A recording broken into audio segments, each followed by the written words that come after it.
안녕하세요. 한 해가 이제 지내 보내고 한 해를 맞이하는데 연말에는 많은 사람들이 한 해를 돌아보잖아요. 돌아보고 또 새해에는 작든 크든 다짐을 하잖아요. 그죠? 다짐을 하는데 저 개인적으로는 지나간 2021년이 힘듦과 고난의 연속이었지만 오히려 감사와 은혜가 넘쳤던 것을 확인할 수 있었어요. 다시 말씀드리면 은혜와 감사는 분명히 고난과 역경 속에서 꽃을 피운다 이렇게 생각이 되더라고요. 우리가 항상 세상적으로 편탄하고 세상적으로 다 이루어져 나갈 때 정말 주님의 은혜를 실감하며 체험할 수 있을까 생각을 하게 된 거죠. 저는 그래서 2022년을 살아갈 때 어떻게 주님의 그 은혜를 잃어버리지 않고 살아갈 수 있을까 생각했는데 주님께서 한 단어를 저에게 주셨어요. 그 단어를 기억하면서 살아가고자 하는 생각이 들어요. 물론 오늘 말씀 교재가 지난 형제 수련회 때 말씀 교재와 좀 중복되는 부분도 있습니다. 갈라디아서 6장 17절 말씀을 보겠습니다. 갈라디아서 6장 17절 말씀입니다. 신약의 309페이지 정도 됩니다. 제가 읽어드리겠습니다. 갈라디아서 6장 17절 말씀. 이후로는 누구든지 나를 괴롭게 하지 말라. 내가 내 몸에 예수의 흔적을 지니고 있노라. 그래서 흔적이라는 단어가 저의 올해 삶의 키워드입니다. 이 흔적이라는 것은 우리가 스티커라는 거를 잘 알잖아요. 이렇게 붙이고 표시하는 거. 그 흔적이라는 그 헬라어 뜻에는 지울 수 없는 표시. 더 쉽게 얘기하면은 이때 시대는 노예 시대잖아요. 노예의 몸에 주인이 자기 이름을 새기는 거예요. 그걸 어떻게 새기냐면은 인두로 불에 달궈서 자기 이름을 이렇게 새기는 거예요. 너의 주인은 나다. 세도장을 찍어 놓는 거죠. 이거는 이 노예가 죽을 때까지 내 거라는 의미를 갖고 있는 거죠. 얼마나 고통스럽겠어요. 생사래도 이렇게 지지니까. 오늘날 많은 사람들이 문신을 하고 다니는데 이 문신이 여기서 유래가 된 거예요. 노예 표시가 이게 문신이에요. 그래서 사도 바울이 복음을 위해 고난을 주님의 흔적이라고 이렇게 표현했거든요. 주님을 위해 받는 고난이 주님의 흔적이다. 이렇게 표현하고 있습니다. 세상에 많은 사람들은 세상의 흔적을 위해서, 나의 명예의 흔적을 위해서 수백 년 동안 자기 이름을 세상에 남기기 위해서 몸부림치고 아우성치지만 우리 구원받은 성도님들은 주님의 흔적을 위해서 몸부림치고 아우성쳐야 된다는 거죠. 왜? 우리는 영원히 하늘나라에 속해 있기 때문에. 그래서 오늘 주님의 흔적을 위해서 저뿐만 아니라 여기 계신 성도님들에게 몇 가지를 제안하고자 합니다. 그 6장 2절 갈라디아서 6장 2절에 너희가 짐을 서로 지라 그리하여 그리스도의 법을 성취하라. 그 5절에 보면은 각각 자기의 짐을 질 것이라 이렇게 이제 표현하고 있거든요. 그러면 주님의 흔적은 세상 없어도 주님의 일이라든지 교회의 일이라든지 성도의 일을 통해서 우리는 그 흔적을 새길 수 있다는 거죠. 그냥 내가 거저 말씀으로 묵상해서 끝나고 구원받은 간증으로 끝나는 것이 아니라 주님의 일, 교회의 일, 성도의 일을 함으로 인해서 고난도 찾아오고 힘든 것도 찾아오고 그 힘듦과 고난 속에서 주님의 흔적이 내 삶 가운데 새겨진다는 것이죠. 6장 2절의 짐하고 5절의 짐하고는 우리나라 말 성경에는 똑같이 짐으로 이렇게 해석을 해놨는데 원어적인 해석은 틀립니다. 2절의 짐은 무거운 짐, 헬라어로 바로스라고 해서 무거운 짐, 혼자 감당할 수 없는 짐. 5절은 또 헬라어 뜻의 프루티온, 이거는 가벼운 짐. 예? 나 혼자 얼마든지 해결할 수 있는 짐. 2절의 짐은 도저히 나 혼자 감당할 수 없는 함께 지는 짐. 그리고 5절의 짐은 나 혼자 충분히 감당할 수 있는 내 스스로의 질 수 있는 짐. 형제 자매님들, 우리 교회 안에는 이런 일이 있습니다. 크고 작은 일, 함께 질 수밖에 없는 짐, 혼자 충분히 질 수 있는 짐, 다양한 짐들이, 일들이 놓여져 있습니다. 구원받은 성도라면 교회에서 마땅히 져야 할 짐이 있다는 것이죠. 그렇지 않으면 우리가 열심히 세상에 나가서 세상의 짐을 열심히 짚는 거예요. 근데 우리 구원받은 성도님들은 교회 안에서 마땅히 져야 될 짐이 있다는 것이죠. 물론 여기에 계신 성도님들이 주님의 십자가의 흔적이 있기 때문에 오늘 이 자리에 있는 것입니다. 근데 그 흔적을, 지금 지니고 있는 흔적을 더 뚜렷하게, 더 확실하게 올해 그 흔적을 지니기를 원하는 마음에서 4가지 정도를 제안하고자 합니다. 물론 그 함께 지는 짐은 여러 가지가 있죠. 뭐 전도 집회라든지 선교 집회라든지 뭐 또 어떠한 그 공동으로 해나가는 일이 있고, 또 각자의 짐은 뭐 은사라든지 봉사라든지 헌신이라든지 섬김이라든지 이런 것은 각자 충분히 쓸 수 있는 짐이죠. 그래서 오늘 성도님들에게 제안하는 건 서로의 함께 지는 짐이 있고 각자 지는 짐을 통해서 주님의 흔적을, 비록 주님의 흔적이 있지만은 그 흔적을 올해 한 해만큼은 더 뚜렷하게, 내가 1년이 지난 후에 지금의 나의 주님의 흔적과 1년이 지난 후에 주님의 흔적이 얼마만큼 뚜렷해졌는가, 이것을 서로 확인하고자 합니다. 첫 번째, 그 함께 져야 될 짐은 사랑입니다. 사랑의 짐입니다. 성경의 핵심 주제는 사랑입니다. 성경을, 그 사랑을 빼놓고는 성경을 해석할 수가 없어요.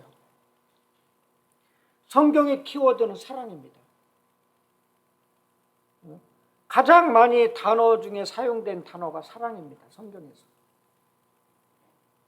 그래서 왜 이 사랑이 함께 지는 짐이냐? 이거는 사랑의 주체가 있고 사랑의 대상이 있다는 거죠. give and take. 사랑은 주고받는 것이죠. 일반적인 사랑은 그게 사랑의 역할을 하고 있을까요, 과연? 사랑에는 결과물이 있고 과정이 있고 시작이 있죠. 그래서 이 사랑만큼은 함께 지는 것입니다. 요한복음 13장 34절, 요한복음 15장 17절 여기도 있죠. 서로 사랑하라. 너희는 서로 사랑. 이게 직역하면은 함께 사랑하라입니다. 함께. 이게 원어적인 해석으로 정확하게 해석하면 함께 사랑하라입니다. 그래서 사랑은 함께 지는 짐입니다. 성도와의 관계에서 사랑을 빼놓고는 아무것도 말할 수 없습니다. 세상 관계에는 이해관계가 있잖아요. 성도 관계는 사랑의 관계입니다. 이거 빼놓고는 아무것도 우리가 어떤 관계라고 자부할 수 있겠습니까? 이해관계가, 성도 간의 이해관계가 충실한다 할지라도 거기 안에 사랑이 빠져 있다면 과연 이게 하나님이 원하시는, 주님이 원하시는 그 성도 관계입니까? 설령 이해관계가 좀 부족할지라도 사랑의 관계가 분명하다면 우리는 다 이겨낼 수 있습니다. 뭐든지 이겨낼 수 있습니다. 그런데 이해관계로 맺어져 있다면 조금만 흔들리면 완으로 무너집니다. 사랑은 돈이 들어가는 것이 아니라, 어떤 미천이 들어가는 것이 아니라 누구나 할 수 있고 누구나 감당할 수 있고, 그래서 가장 사랑은 우리가 함께 져야 될 짐 중에 가장 중요한 부분입니다. 고린도전서 13장 사랑장이라고 하는데 거기 15개, 그 15가지 사랑의 종류가 나오고 속성이 나와요. 그걸 자세히 읽어보면은 현재 진행형 동사예요. 현재 진행형 동사. 사랑은 멈추는 것이 아니라 사랑은 진행하면서 움직이는 것이 사랑입니다. 제 생각에서 얘기하는 것이 아닙니다. 성경 자체가 그렇게 우리에게 얘기하고 있는 것입니다. 그래서 사랑을 위해서 우리는 계속적인 행함을 요구하는 것이 그리스도의 사랑입니다. 가장 위대한 사랑은 도저히 사랑할 수 없는 조건이나 환경에서 함께 사랑하는 것입니다. 세상의 사랑은 계산하잖아요. 그죠? 내가 저분이 나한테 이렇게 사랑을 베풀어 사랑하지 않으면 사랑할 이유가 없잖아요. 그죠? 세상의 사랑은 계산적인 사랑이지만 우리 그리스도의 사랑은 헌신적인 사랑입니다. 아무 조건 없는, 계산 없는 사랑입니다. 고린도서 13장의 그 사랑장에 보면 오래 참음으로 시작해서 견딤으로 끝나요. 그 15개가 쭉 보면 오래 참음으로 시작해서 견딤으로 딱 끝나요. 그것은 이 사랑에는 절대적으로 인내가 필요하다는 거죠. 그건 증명하는 거예요. 이 사랑을 통해. 또 사랑을 경험해 본 성도님들께서 얼마나 인내가 필요해요. 그죠? 그렇잖아요. 우리가 다 관계가 좋을 때 충분히 누구나 사랑하잖아요. 그런데 또 어떤 성도와 관계에서 사랑하는 관계 속에서 좀 불편한 점이 생기잖아요. 그죠? 그때 인내가 필요하다는 거죠. 사랑하는 형제 자매입니다. 우리는 연약해서 서로 주님을 섬기다 보면 오해와 불편함으로 멀리할 때도 있습니다. 하지만 우리는 성도를 한순간 미워할 수는 있어도 싫어해서는 아니 됩니다. 미워할 수 있다는 것은 다시 좋아질 수 있는 여지가 있고 사랑할 수 있는 여지가 있는데 우리가 미워한다면은 싫어한다면은 그 여지를 없애는 것입니다. 성도님들께서 항상 성도님들의 관계 속에서 사랑의 여지를 남겨주십시오. 제가 연약하고 저도 부족하지만 저에 대해서 감정이 있으면은 그나마 지금은 안 되더라도 언젠가는 사랑할 수 있는 여지를 남겨주십시오. 이것이 가장 귀한 사랑입니다. 우리가 항상 좋을 수는 없잖아요. 그죠? 서로 생각이 틀리잖아요. 마음도 틀리잖아요. 그렇지만 내가 성도를 향해서 여지를 남겨두느냐 안 남겨두느냐 이것이 가장 중요한 것이라고 생각이 됩니다. 우리는 안 볼 뿐이 아니잖아요. 천국에 가면 다 만나잖아요. 그죠? 지금 안 봐서 싫어서 이렇게 헤어질 수는 있어도 다 만납니다. 사랑의 여지를 남겨주십시오. 사랑의 흔적은 내가 생각만큼이 아니라 행한 만큼 우리 몸에 새겨질 것입니다. 내가 생각한 만큼 흔적으로 새겨지는 것이 아니라 내가 행한 만큼 사랑의 흔적이 우리 몸에 새겨질 것입니다. 그래서 우리 선생님께서 성도님들께서는 주님 오신 날까지 사랑의 짐을 통해서 사랑의 흔적을 이 몸에 마음에 새기길 바랍니다. 두 번째 함께 지는 짐 기도입니다. 기독교의 매력은 중보기도입니다. 세상의 종교는 나를 위해서 나의 안위와 평안을 위해서 오로지 나만 이 땅에서 나만 잘되기 위해서 바라는 것이 세상의 종교지만은 기독교의 매력은 앞에 보이는 성도님들이 잘되기 위해서 서로 기도해 주는 것입니다. 이것이 기독교의 매력입니다. 에베소서 6장 18절에 보면 연약한 성도를 위해서 기도해라 이 말씀이 있거든요. 지금 나의 나됨은 성도님들의 기도 덕분입니다. 이겁니다. 우리는 서로를 위해서 기도를 해주는 것이에요. 나를 위해서는 성도님들이 기도해 주는 거고 이것이 기독교의 최고의 매력입니다. 나의 처절한 기도가 성도님들을 온전케 된다는 거죠. 그죠? 성도님들의 처절한 기도가 내가 온전케 주님 앞에 설 수 있다는 거죠. 우리가 서로 기도의 짐을 져야 하는 이유는 야고보서 5장 16절 말씀처럼 의인의 간구는 역사하는 힘이 크기 때문에 우리가 유일하게 하나님의 마음을 움직일 수 있는 통로는 기도밖에 없습니다. 우리가 말씀으로 우리가 어떠한 것으로 하나님의 마음을 움직일 수 있겠습니까? 하나님 마음을 움직일 수 있는 것은 유일하게 우리가 기도밖에 없습니다. 교회의 기관 사역, 팀 사역 이것이 기도 없이 될 수 있습니까? 이건 상상도 할 수 없습니다. 성도님들의 기도 덕분입니다. 중보기도는 어찌 보면 상대를 위한 것에 의미를 두지만 자세히 들여다보면 그건 곧 나 자신을 위한 것입니다. 기도는 하나님의 명령이며 교회의 결과물입니다. 교회의 모든 결과물은 기도로 인해서 받은 것입니다. 이거 부인할 수 없습니다. 겨져대지 않고 기도함으로써 된다는 것이죠. 데살로니가전서 5장 16절에 쉬지 말고 기도하라. 이 명령처럼 우리는 기도의 짐을 서로 져야 될 것입니다. 기도는 히브리어 뜻에 두 가지 뜻이 있어요. 기도라는 의미는, 기도는 물론 데필라라고 하고 표현하기도 하고 프로스케라고 표현하기도 해요. 그러면은 히브리어 뜻의 데필라라는 그 의미는 뭐냐면은 잘라내다, 자신을 잘라내다, 자신을 완전히 드러내다라는 뜻이에요. 이 잘라서.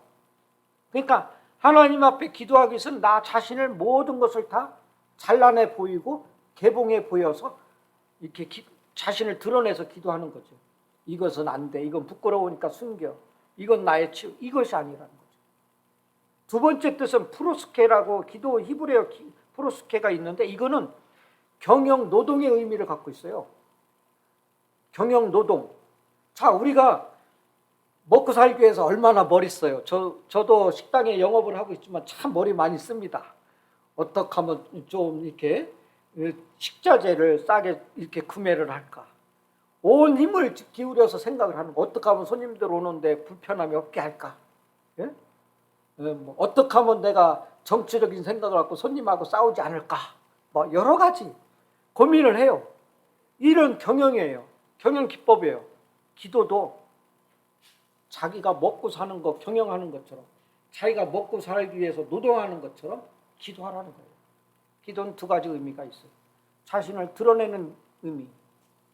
두 번째는 온 힘을 위해서 먹고 사는 것처럼 힘들여 살듯이 기도하라는 것입니다. 기도의 흔적을 성도님들께서 지니시길 바랍니다. 저도 부족하지만. 그래서 함께 지는 짐, 사랑과 기도를 규제를 했습니다. 이제 각자의 짐 얘기를 하는 거예요. 각자 짐이 있어요. 이 짐을 알려면은 교회에 관심을 갖고 하다 보면은 각자 짐이 생겨요. 첫 번째 은사입니다. 은사는 우리가 잘 알다시피 선물이에요. 선물. 하나님이 주신 선물이에요. 근데 그 선물을 사용도 안 하고 구석기에 그냥 탁 처박아 놓고 먼지 쌓이게 두면은 선물 준 사람은 얼마나 기분 나빠요. 예? 내가 어느 형제한테 어느 성도한테 선물을 줬어요. 그래갖고 그 선물을 잘 하고 있겠지 생각했는데 한 1년이나 2년 있다 그 집 가정을 우연치 않게 방문하게 됐는데 본인은 모르지 그 처박아 둔지 누구한테 선물을 받았는지 모르는데 그 내가 준 사람은 기억하잖아요. 그 선물이 정말 구석정에 먼지만 쌓여 있다면 얼마나 마음이 안 좋아요. 이거예요, 은사는. 은사는 사용되어져야지만 하나님이 기뻐하십니다. 질문하겠습니다. 혹시 성도님들 은사를 지금 먼지 쌓이고 지금 보관 중에 있습니까? 그렇다면 이거 사용되어져야 합니다. 그래야 주님이 기뻐하고 하나님이 기뻐하는 것입니다.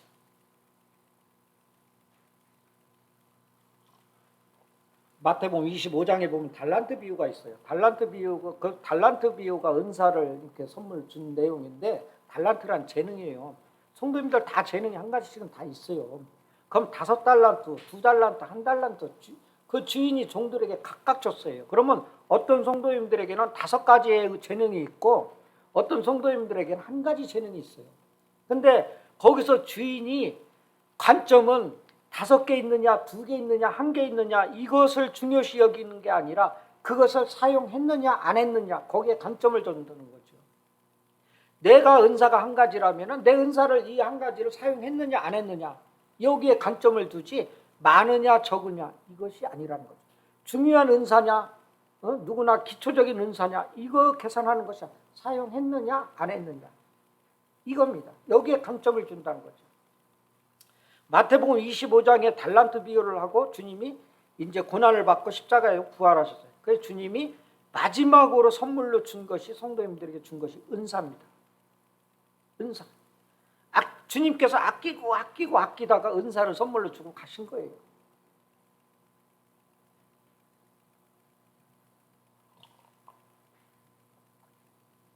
다양하게 은사를 주셨는데 거기서 이제 25장 마태복음 25장에 보면 한 달란트 가진 사람 땅에 묻어놔서 사용하지 않고 그러니까 하나님이 주인이 선물을 줬는데 구석에 접어갖고 먼지 쌓이게 해놓은 거야. 그 주인이 종에게 뭐라고 했어요? 악하고 게으른 종이다. 사용하지 않으니까. 이 악이라는 단어가 참 재밌는 단어예요. 영어로 살리다가 라이브잖아요. 그죠? 라이브, 살리는. 그런데 이 철자, 스펠링이 거꾸로 된 게 악이에요. 이불이라고. EVIL. 예? 라이브의 철자가 거꾸로 된 게 그 악이에요. 그러면 악한 거라는 것은 죽이는 거죠. 죽이는 행위죠. 그죠? 살리다의 반대니까. 예? 그래서 악한 종이라는 것은 죽이는 행위다. 저는 이걸 우리 교회에 적용을 해보면은 우리가 교회를 살리기 위해서 성도를 일으켜 세우기 위해서 우리 은사를 살려야 되는 거죠. 그죠? 은사를 사용하는 것이죠. 그런데 내가 은사를 사용하지 않고 있다면 교회를 죽이게 하는 거고 성도를 죽이게 하는 이런 의미를 지니고 있다는 거죠. 악하다는 것이. 성도님들, 이 교회를 살리고 성도를 세우기 위해서는 1달란트 가졌던 2달란트 가졌던 5달란트 가졌던 그것을 사용해 주시기 바랍니다. 에베소서 4장 12절에 보면은 은사의 짐은 성도를 온전케 한대요. 교회를 세우게 한대요. 그래서 제가 금방 한 얘기는 내가 지어내서 한 얘기 아니에요. 에베소 4장 12절에 그 말씀이 있거든요. 성도님들 마음 가운데 교회를 살리고 싶고 성도를 살리고 싶으면은 은사를 사용해 주시기 바랍니다.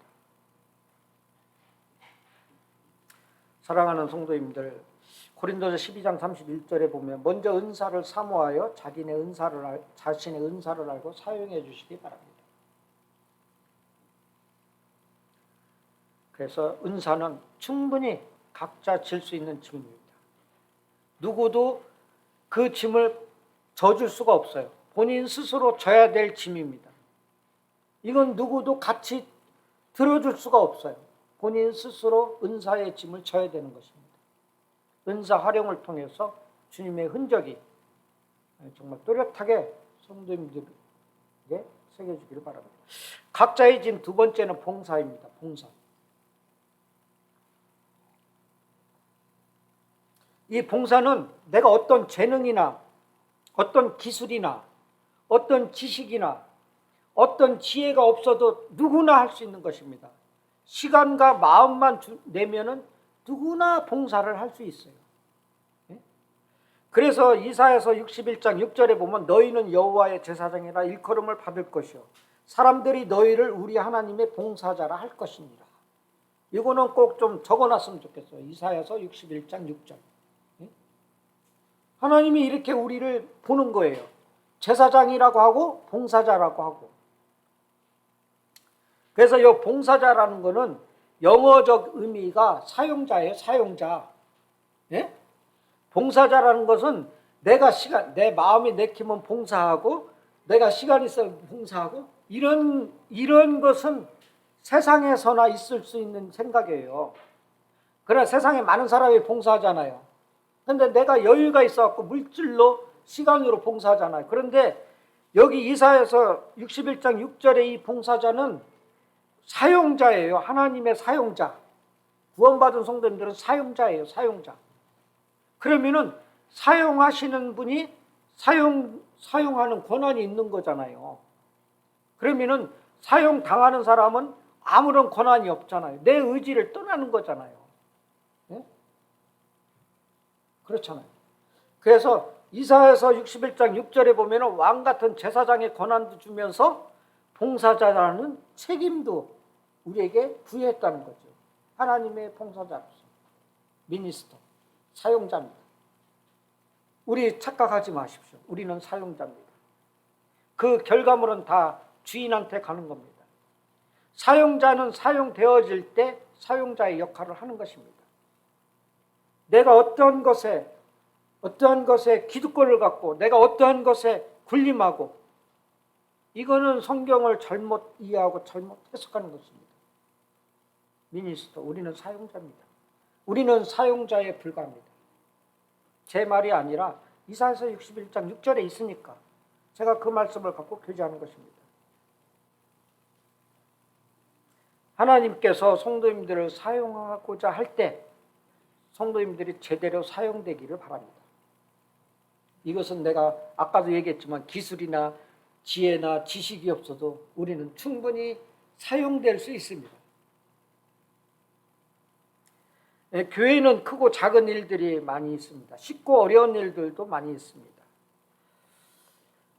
생각을 바꿔주십시오. 누가 하겠지가 아니라 내가 해야지로 바꿔주십시오. 어떠한 일이 보이면은, 어떠한 일이 생기면은 누가 하겠지가 아니라 내가 해야지라는 관점으로 바꿔주시기를 바랍니다. 어떠한 일이 눈에 보이면은 저거는 주님이 나에게 하라는 일이 명령이구나, 신호를 주시는구나, 이러한 생각으로 접근해 주시기 바랍니다. 나 아니면 누가 하겠지.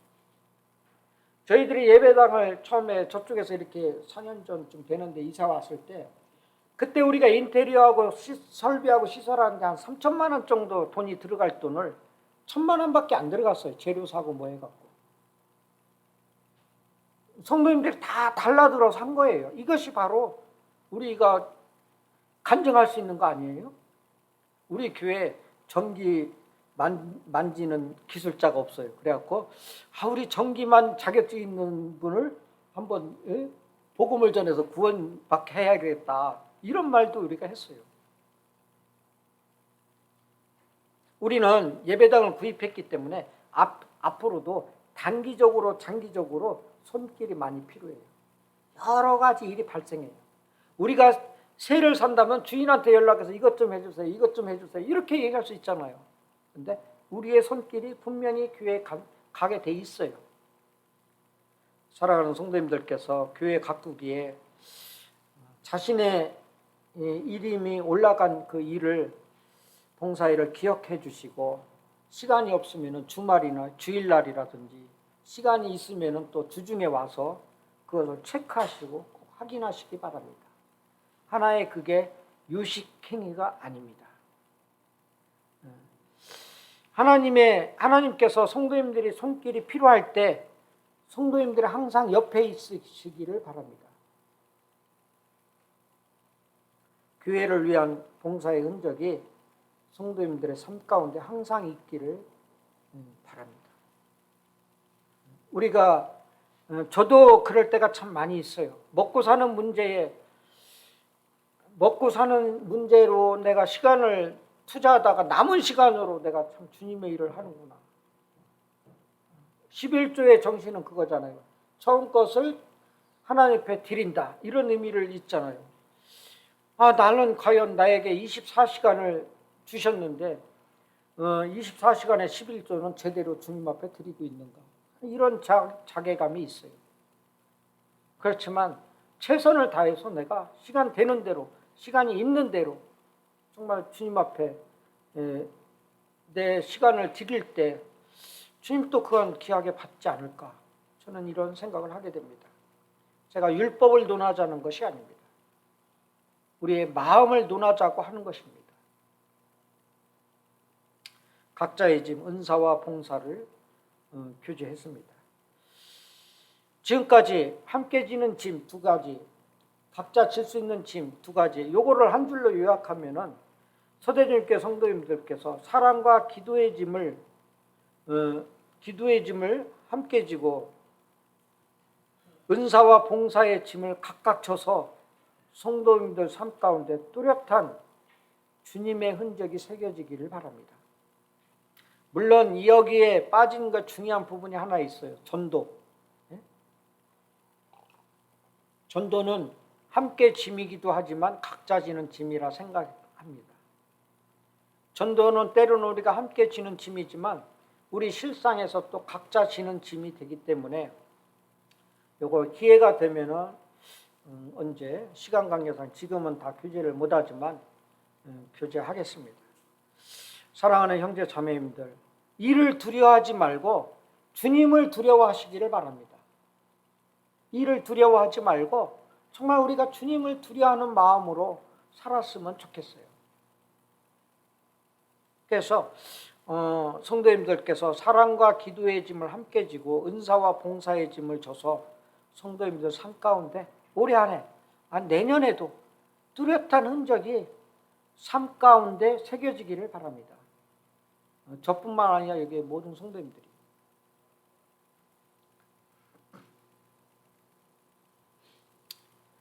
마지막 말씀을 보겠습니다. 누가복음 14장 27절입니다.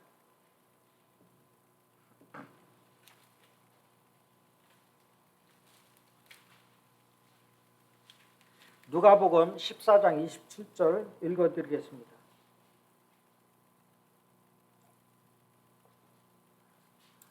누구든지 자기 십자가를 지고 나를 따르지 않는 자도 능히 내 제자가 되지 못하리라.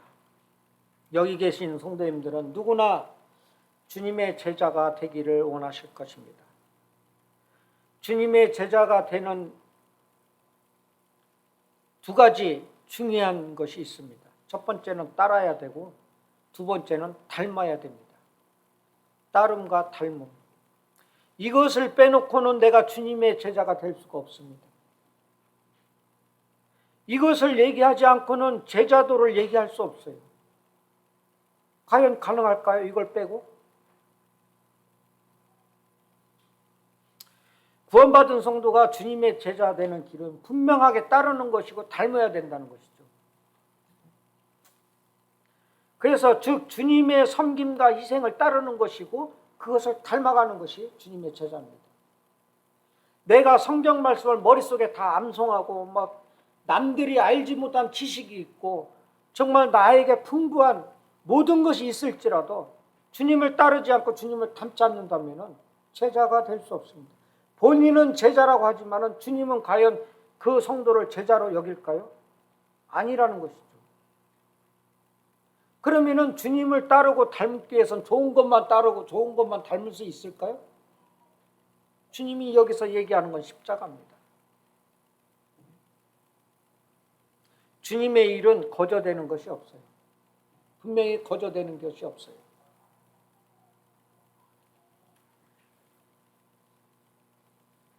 우리는 그 주님의 제자가 되기 위해서 구원받은 성도는 저는 이렇게 한 단어로 한 줄로 얘기하고 싶어요. 오늘의 십자가의 고난으로 내일의 소망을 본다. 나는 이렇게 생각을 해요. 오늘의 참 주님의 그 고난 십자가로 내일의 소망을 본다. 이거죠. 고난이 있기에 우리의 소망이 더 뚜렷해지는 거예요. 고난이 있을 때 우리의 소망이 더 간절하게 보이는 거예요. 이것을 성도님들이 체험하시기를 바랍니다. 주님께서 승천할 때 마지막 당부 말씀했잖아요. 그죠? 내 증인이 되라. 응? 우리가 구원받은 성도라면 다 증인이 되기를 원하잖아요. 그 증인이라는 단어 해석을 해보면 원어적인 뜻은 순교입니다. 순교. 내가 증인이 되기 위해서 말씀을 잘 암송하고 복음을 잘 전하고 교회 일에 헌신하고 봉사하고 이거는 당연하지만은 거기 그 단어 속에 들어있는 것은 순교입니다. 순교. 내가 시간을 순교해야 되고 내가 마음을 순교시켜야 되고 내 물질을 순교시켜야 되고 내 생명까지도 순교를 당해야지만 증인이 될 수 있다는 거예요. 증인이란 단어 원어적인 뜻은 순교입니다. 희생입니다. 오늘도 전도 집회 9시에 그 희생이란 단어를 공부했잖아요. 희생은 멀리 있는 것이 아니라 늘 우리 가까이 있어야 됩니다. 주님처럼 목숨을 내놓는 희생보다 더 소중한 것은 내가 시간을 투자하고 시간을 희생시키고 물질을 희생시키고 마음을 희생시키고 이것을 지금 우리가 원하는 것입니다.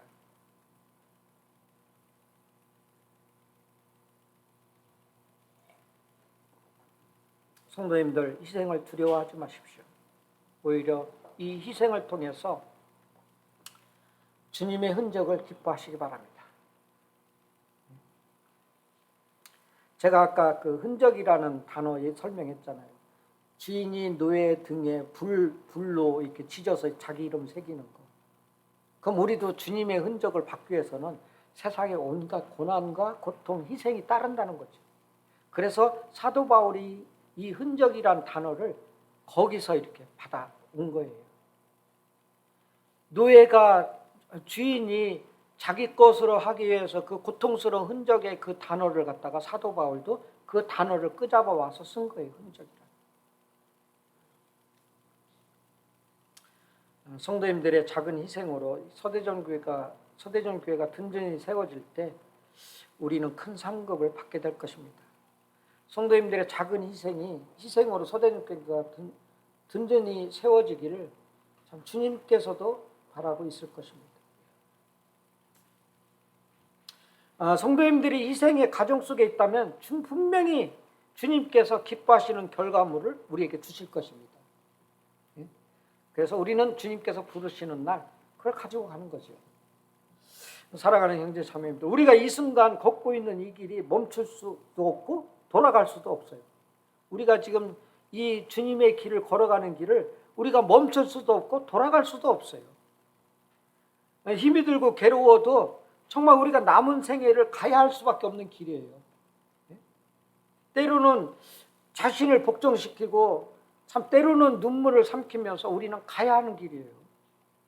포기할 수는 없잖아요. 그죠? 때로는 우리를 버려야 되고 주님의 영광만을 우리가 바라볼 수밖에 없어요.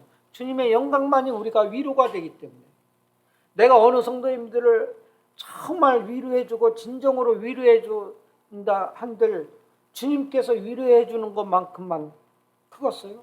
아니라는 거죠.